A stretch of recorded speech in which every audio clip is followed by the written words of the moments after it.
ક્યારે વિચાર્યું છે કે આજથી લગભગ 80 વર્ષ પહેલાં લોકોના મનમાં કેવા સવાલો ચાલતા હશે?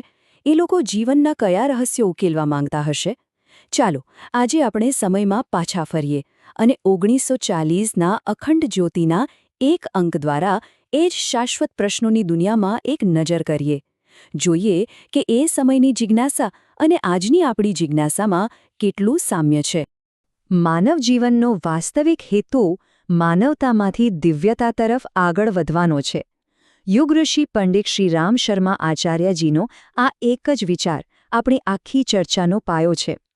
ખરેખર આ વિચાર આપણને એ પૂછવા પર મજબૂર કરે છે કે આપણા જીવનનો સાચો અર્થ શું છે. આ એક બહુ જ રસપ્રદ સવાલ છે, ખરું ને?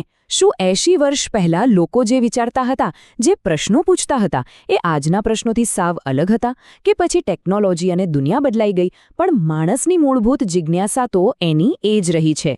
ચાલો આજે આ જ વાતની શોધ કરીએ. તો આ સફરમાં આપણે કેટલાક રસપ્રદ પડાવો પર રોકાઈશું.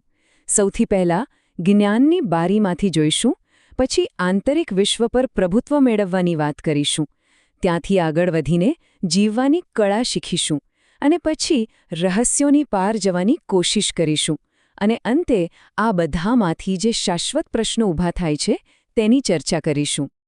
ચાલો તો શરૂ કરીએ આપણા પહેલા પડાવથી, જ્ઞાનની બારી. અહીં આપણે એ સમજવાનો પ્રયત્ન કરીશું કે 1940ના દાયકાના એ લેખો આપણને એ સમયના સમાજ અને લોકોના જીવનના અનુભવો વિશે શું કહી જાય છે.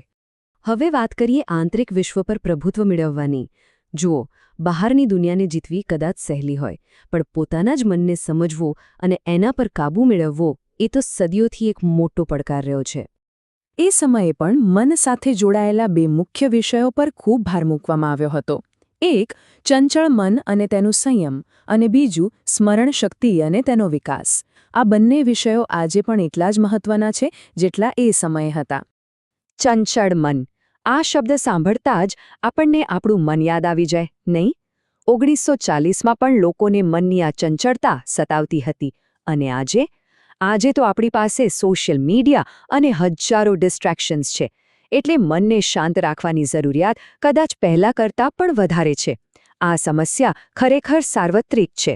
સારું, મનની વાત તો થઈ, પણ હવે આગળ વધીએ અને જોઈએ જીવવાની કળા.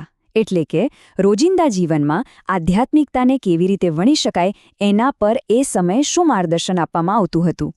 અહીં આપણને કેટલાક રસપ્રદ વિષયો જોવા મળે છે. યજ્ઞ જેવી ધાર્મિક વિધિઓથી લઈને પ્રાણાયામ જેવી સ્વાસ્થ્યની ક્રિયાઓ, બાળકો પર નજર લાગવા જેવી સામાજિક માન્યતાઓ, અને છેલ્લે વૈભવ એટલે કે સમૃદ્ધિની વાત. આ બતાવે છે કે લોકો આધ્યાત્મિક અને ભૌતિક બંને સ્તરે સુખાકારી ઈચ્છતા હતા. આ એક શીર્ષક જુઓ, શું યજ્ઞ ખોટનો સોદો છે? આ પ્રશ્ન પોતે જ કેટલો વ્યવહારુ છે. એવું નથી કે બસ શ્રદ્ધાથી કરી લો. અહીં તો તર્ક અને લાભ નુકસાનની વાત થઈ રહી છે. મતલબ કે લોકો આધ્યાત્મિક ક્રિયાઓમાં પણ તેનું મૂલ્ય અને પરિણામ જાણવા માંગતા હતા. અને પ્રાણાયામ વિશે શું કહેવાયું છે? એને સુગમ ક્રિયા તરીકે રજૂ કરાય છે. મતલબ કે આ કોઈ બહુ જટિલ કે અઘરી પ્રક્રિયા નથી. એ એક સરળ રસ્તો છે જેનાથી જીવનશક્તિ એટલે કે પ્રાણને વધારી શકાય છે. આ વાત સામાન્ય માણસને પણ પ્રેરણા આપતી હશે. ચાલો હવે થોડું વધુ ઊંડાણમાં ઉતરીએ અને એવા વિષયોની વાત કરીએ જે આપણને રહસ્યોની પાર લઈ જાય છે.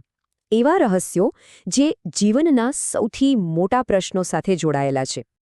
આ વિભાગના શીર્ષકો જુઓ: મેસ્મરિઝમનું રહસ્ય, એક અદ્ભુત ઘટના અને એ સનાતન પ્રશ્ન, મૃત્યુ પછી આપણું શું થાય છે. આ સ્પષ્ટપણે દર્શાવે છે કે માનવ મન હંમેશાથી અજાણ્યું જાણવા માટે, રહસ્યોના પડદા હટાવવા માટે આતુર રહ્યું છે. તો આ મેસ્મરિઝમ શું છે? એ સમયમાં આ એક પ્રકારની હિપ્નોટિઝમ જેવી પ્રથા હતી. એવું માનવામાં આવતું હતું કે તેના દ્વારા મનની છુપી શક્તિઓને જગાડી શકાય છે. એ યુગમાં વિજ્ઞાન અને રહસ્યવાદ વચ્ચેની ભેદરેખા આજ જેટલી સ્પષ્ટ ન હતી. અને પછી આવે છે એ સવાલ જે કદાચ માનવજાતનો સૌથી મોટો સવાલ છે: મૃત્યુ પછી આપણું શું થાય છે? આ એક એવો પ્રશ્ન છે જેનો જવાબ હજારો વર્ષોથી શોધાઈ રહ્યો છે અને 1940માં પણ આ પ્રશ્ન લોકોના મનમાં એટલો જ જીવંત હતો જેટલો આજે આપણા મનમાં છે. તો આખી યાત્રાના અંતે આપણે ક્યાં પહોંચ્યા? આપણે પહોંચ્યા છીએ એ શાશ્વત પ્રશ્નો પાસે. એવા પ્રશ્નો જે સમય સાથે બદલાતા નથી કારણ કે તે માનવ હોવાના મૂળ સાથે જોડાયેલા છે. જો આપણે 1940ના એ અંકનો સાર કાઢીએ તો 3 મુખ્ય વાતો સામે આવે છે. 1. પોતાના મન પર કાબૂ મેળવવાનો સંઘર્ષ. 2. રોજિંદા જીવનને અર્થપૂર્ણ બનાવવા માટેની શોધ. અને 3. જીવન અને મૃત્યુ જેવા મોટા રહસ્યોને સમજવાનો સાહસ. આ 3 વાતો આજે પણ એટલી જ સાચી છે. તો અંતે એક સવાલ આપણી સામે આવીને ઊભો રહે છે. 80 કરતાં પણ વધુ વર્ષો વીતી ગયા, વિજ્ઞાન અને ટેકનોલોજીમાં આપણે આટલી બધી પ્રગતિ કરી લીધી, પણ શું આપણે એ મૂળભૂત પ્રશ્નોના જવાબોની જરા પણ નજીક પહોંચ્યા છીએ? આ પ્રશ્ન સાથે જ આજની વાત પૂરી કરીએ. વિચારતા રહેજો.